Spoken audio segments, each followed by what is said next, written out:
India news Himachal के ई अधिवेशन में ब्रेक के बाद एक बार फिर से बहुत स्वागत है आपका। कोरोना की लगातार बेकाबू हुई थी रफ्तार और उस पर सामने आए अस्पताल के बीमार हालात अपने आप में बेहद भयावह रहे। ऐसे में इस दौर में आंखों ने जो कुछ भी देखा वो मन मानने को तैयार नहीं हुआ, लेकिन ये तमाम तस्वीरें कोरोना काल की कुछ कड़वी सच्चाइयां रही। ऐसे में बड़ा सवाल ये है कि क्या वाकई कोरोना की रफ्तार हुई धीमी, कितनी हुई ऑक्सीजन की कमी, प्रबंधन हुआ है फेल, या फिर ये सब है सियासत का खेल। इन तमाम सवालों के जवाब खंगालेंगे अगले सत्र में, जिसका नाम है कोरोना, कांग्रेस और सियासत। सत्र में खास मेहमान हमारे साथ जुड़ेंगे कुलदीप राठौर, अध्यक्ष हैं आप हिमाचल प्रदेश कांग्रेस के। ऐसे में सत्र का संचालन करेंगे मेरे सहयोगी Atul Pratap Singh. Atul, over to you. शुक्रिया रंजना। तो जैसा मेरे सहयोगी रंजना बता रही थी कि कांग्रेस, सियासत और कोरोना काल, क्या सिर्फ सियासत थी या वाकई एक जिम्मेदार विपक्ष के तौर पर उनका आवाज उठाना, मुद्दों को जनता तक और सरकार तक पहुंचाना ये जरूरी भी था, उनकी जिम्मेदारी थी। कुलदीप राठौर साहब हमारे साथ जुड़ चुके हैं, बहुत स्वागत है इंडिया न्यूज में आपका। कुलदीप राठौर साहब जी, बहुत बहुत धन्यवाद। राठौर साहब, कोरोना काल सभी के लिए अपने आप में अचंभित करने वाला था और लगातार वो चल रहा, थर्ड वेव की भी अभी आशंका है। लेकिन उस बीच में जब सियासत का जिक्र होता है, जिस पर हम बाद में चर्चा आगे बढ़ाएंगे, तब दुख होता है, वो कोई भी करे। लेकिन हिमाचल में किस तरीके से विपक्ष ने अपनी भूमिका निभाई, क्या सिर्फ राजनीतिक तौर पर या जिम्मेदार राजनीतिक पार्टी के तौर पर? देखिए, आपने जो बात कही है, मेरा ये मानना है कि हिमाचल प्रदेश में कांग्रेस पार्टी ने एक सकारात्मक भूमिका निभाई है विपक्ष के नाते, और जो हमारा दायित्व था उस दायित्व को हमने पूरी तरह से निभाया है। जहां विपक्ष ने सरकार की जो जनविरोधी नीतियां हैं उनके खिलाफ अपनी आवाज उठाई है, अपनी आवाज बुलंद की है, वहां लोगों की जहां मदद की बात थी, कांग्रेस पार्टी की बड़ी अग्रणी भूमिका रही है। जब पहली लहर थी उस समय भी कांग्रेस पार्टी ने सबसे पहले, हम लोगों ने आकर जो है सैनिटाइजेशन का काम शुरू किया, लोगों में मास्क बांटे। हम ये संदेश देना चाहते थे कि जल्दी ही ये जो महामारी है ये देश में, प्रदेश में दस्तक देने वाली है। उस वक्त तो सरकार सोई थी, सरकार तो अपने बड़े बड़े अधिवेशन कर रही थी, और जब यहाँ कोरोना का प्रकोप बढ़ा, लॉकडाउन के समय जो प्रवासी मजदूर थे उनकी हमने मदद की, उन्हें घर पहुंचाने का इंतजाम किया, और जो जिन परिवारों को मदद की जरूरत थी, हमारे पार्टी के कार्यकर्ताओं ने घर जाकर जो है उनके भोजन की जो है व्यवस्था की। और अब जो दूसरी लहर चल रही है, ये पहले से ज्यादा खतरनाक है। लगातार मौतों का आंकड़ा हिमाचल में बढ़ता जा रहा है, और इस समय भी कांग्रेस पार्टी जो है सक्रिय है। हम जो है लोगों की मदद कर रहे हैं। मैं तो स्वयं अभी लोगों के बीच में जा रहा हूँ। पूरे प्रदेश में हमारे जो लोग हैं वो सैनिटाइजेशन का काम कर रहे हैं, मास्क बांट रहे हैं, और जहाँ लोगों की मदद की जरूरत है वो हम बढ़ चढ़ कर रहे हैं। हमने गांधी हेल्पलाइन की स्थापना की है। कुलदीप राठौर साहब, बढ़ चढ़ कर मदद होनी भी चाहिए। आप प्रमुख दल हैं, उसके साथ साथ इतनी पुरानी पार्टी है, उसके नाते भी आपकी जिम्मेदारी और बड़ी हो जाती है। आप सत्ता में रहते हैं तो भी, आप विपक्ष में रहते हैं तो भी। लेकिन कुलदीप जी, जो इस वक्त चर्चा हो रही है, और हम भी अधिवेशन में जब चर्चा कर रहे थे, तमाम अलग अलग मेहमान जुड़े, तो दोषारोपण ज्यादा दिख रहा है।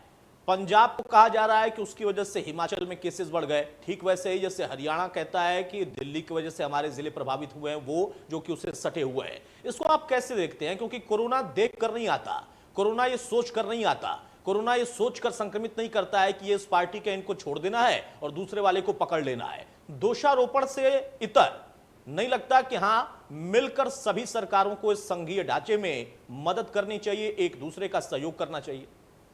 देखिए, मैं आपकी बात से बिल्कुल सहमत हूँ। ये समय नहीं है कि हम एक दूसरे पे दोषारोपण करें, एक राज्य दूसरे राज्य पे इल्जाम लगाए। लेकिन आप अगर पृष्ठभूमि में जाएंगे तो आप देखेंगे कि इसमें गलती किसकी रही है। इतना तो हमें सोचना और समझना पड़ेगा। फरवरी पिछले साल जब ये बीमारी दुनिया में दस्तक दे रही थी, उस वक्त राहुल गांधी जी ने ट्वीट किया कि एक बहुत बड़ी सुनामी इस देश में आने वाली है, और इस बात को अब जो उच्चतम न्यायालय उन्होंने भी जो है इसी भाषा का इस्तेमाल किया कि ये बहुत बड़ी सुनामी है।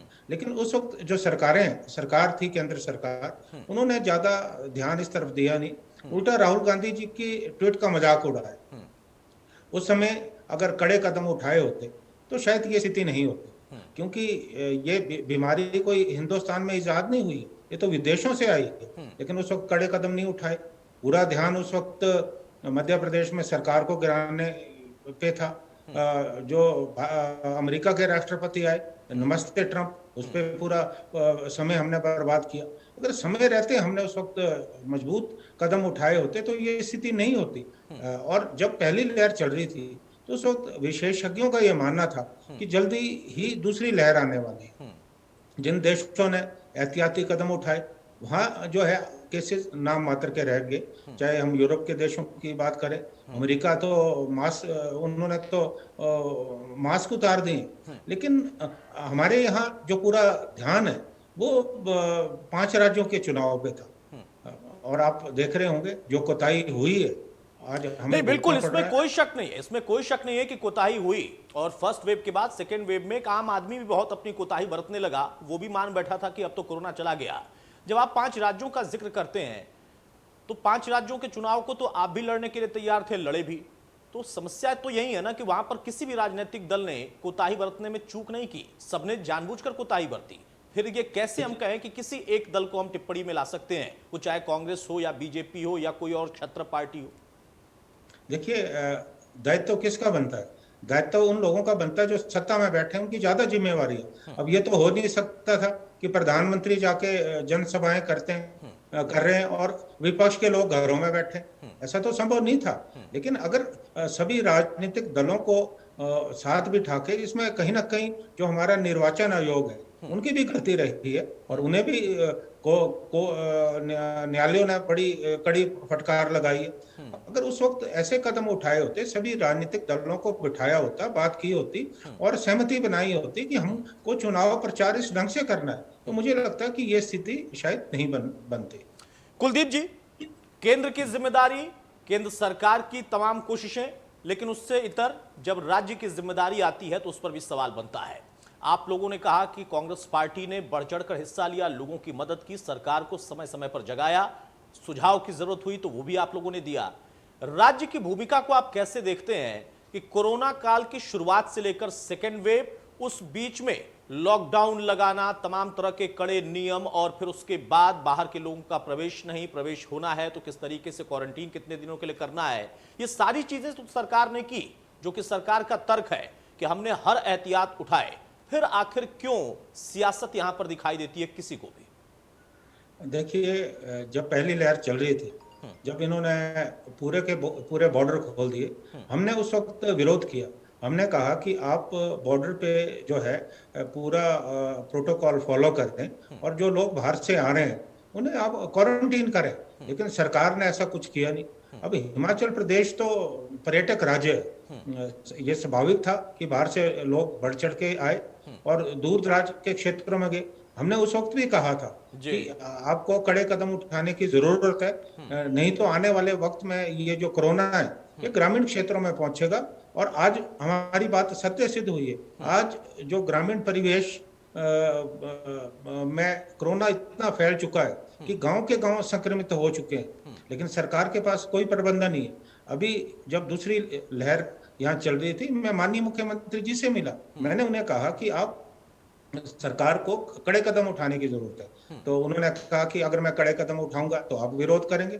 मैंने उन्हें आश्वासन दिया कि हमारी पार्टी आपके साथ खड़ी होगी। सवाल इस वक्त मानवता को बचाने का है। इस वक्त हमें इस बात का आकलन करना है कि हमें किस ढंग से इस बीमारी को रोकना है। लेकिन उसके बाद भी मुख्यमंत्री जी का जो रवैया है वो कोई ज्यादा मुझे लगता नहीं कि सार्थक रहा है इस बीमारी के प्रति। कोरोना कर्फ्यू लगा। अब हमने सवाल पूछा कि ये जो कोरोना कर्फ्यू है, एक नई शब्दावली आपने इजाद की है, इसका मायने क्या है? अब कर्फ्यू का मतलब ये कि कोई बाहर नहीं आ सकता। धारा 144 आपने लगाई, 5 से ज्यादा लोग असेंबल नहीं हो सकते। आपने 3 घंटे की मोहलत दे दी और 3 घंटे में पूरी भीड़ उमड़ के जो है मार्केट में आती रही। आपने चंद दुकानें खोली, कुछ दुकानें नहीं खोली। तो ये सरकार तो हिमाचल प्रदेश में प्रयोग कर रही है। ये तो इन्होंने तो प्रदेश को प्रयोगशाला की तरह बना दिया है। और ना तो कर्फ्यू लग पाया, ना धारा 144। मुख्यमंत्री जी के जो कार्यक्रम हुए, उन कार्यक्रमों में सैकड़ों की संख्या में लोग जुटते रहे, तो धारा 144 का उल्लंघन तो खुद मुख्यमंत्री जी करते रहे। तो ये कुल मिलाकर जो इनके प्रयास है वो पूरे असफल सिद्ध हुए। और आज से तो इन्होंने जो है लगभग खोल दिया है, सारी दुकानों को परमिशन दे दी है। और पहले 3 घंटे का था, अब 5 घंटे के लिए खोल दिया। तो मुझे लगता है कि एक बार सख्ती बरतने की जरूरत थी। अगर हमें कोरोना चेन को तोड़ना है तो हमें कम से कम 1 सप्ताह या 2 सप्ताह कड़े फैसले हमें लेने चाहिए थे, जो ये सरकार नहीं ले पाई। कुलदीप जी, जो बीत गया वो बात गई, लेकिन उसको याद रखना जरूरी है, क्योंकि उससे हमें आगे के लिए सीख मिलती है। आगे के लिए हम सचेत होते हैं, सतर्क होते हैं, वो चाहे कोई भी दल हो जो कि सत्ता में बैठा है और कोई भी विपक्ष का नेता हो अगर ये बात उठाता है। अब वैक्सीनेशन को लेकर भी बहुत सारी बातें उठ रही हैं।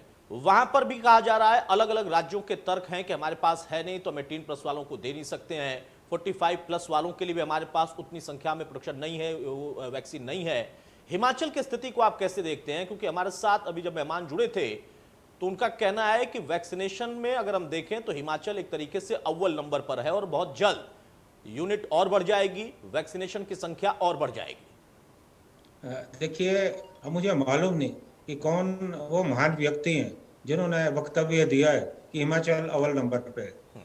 अब जब पहला यहाँ वैक्सीनेशन का दौर शुरू हुआ, जो इन्होंने उस वक्त तारीख दी थी, उस तारीख को इन्होंने एकदम से 3 महीने के लिए आगे बढ़ा दिया। वो हम भी समझ रहे हैं कि इनके पास वैक्सीनेशन उपलब्ध नहीं है। और हमने इनसे प्रश्न पूछा कि आपने किस विशेषज्ञ के कहने पे जो है 3 महीने का समय दिया? क्या 3 महीने तक जो पहली डोज है वो कारगर रहेगी या नहीं? आप जवाब दीजिए। उसका हमें जवाब नहीं मिला। फिर यहाँ बड़े जोर शोर से कहा गया कि जो 18+ है उनकी हम वैक्सीनेशन करेंगे। और जिस ढंग से वैक्सीनेशन का यहाँ चल रहा है, मुझे बहुत निराशा है। मुझे स्वयं अपने साथियों के साथ रिज मैदान में महात्मा गांधी की प्रतिमा के सामने बैठना पड़ा। हमने ये मांग की, हमारी 2 मांगे थी कि एक तो आप टेस्टिंग बढ़ाइए, जो टेस्ट अस्पतालों में हो रहे हैं उन टेस्ट की जो रिपोर्ट है वो हफ्ते बाद 10 दिन बाद आ रही है, तो कोई मतलब ही नहीं उन टेस्टिंग का। हमने कहा आप गांव में जाकर टेस्टिंग कीजिए और ये सुनिश्चित कीजिए कि रिपोर्ट कम से कम 24 घंटे के अंदर मिले। और जहां तक वैक्सीनेशन की बात है, जो स्लॉट्स हैं वो 2 या 3 मिनट में बुक हो रहे हैं। आपने 1,07,000 डोजेज मंगवाई। अब जिस हिसाब से आपने डोजेज मंगवाई है तो यहाँ तो कम से कम 3 बरस लग जाएंगे। हमने कहा कि अगर आपके पास डोजेज उपलब्ध नहीं है, केंद्र सरकार आपको पर्याप्त मात्रा में नहीं दे रही है, तो आप ग्लोबल टेंडरिंग कीजिए। बहुत सारे राज्य जो विदेशों से मंगा रहे हैं, लेकिन नागरिकों का हक बनता है कि उन्हें वैक्सीनेशन मिले। लेकिन वैक्सीनेशन का जो काम है वो इतनी सुस्त रफ्तार से चल रहा है, मुझे लगता नहीं कि जिस रफ्तार से सरकार चल रही है हम अपने नागरिकों की सुरक्षा कर पाएंगे। कुलदीप जी, आप जब सुझाव देते हैं तो उसमें अगर आप कुछ अच्छे उदाहरण दें तो सुझाव और प्रभावी हो जाता है।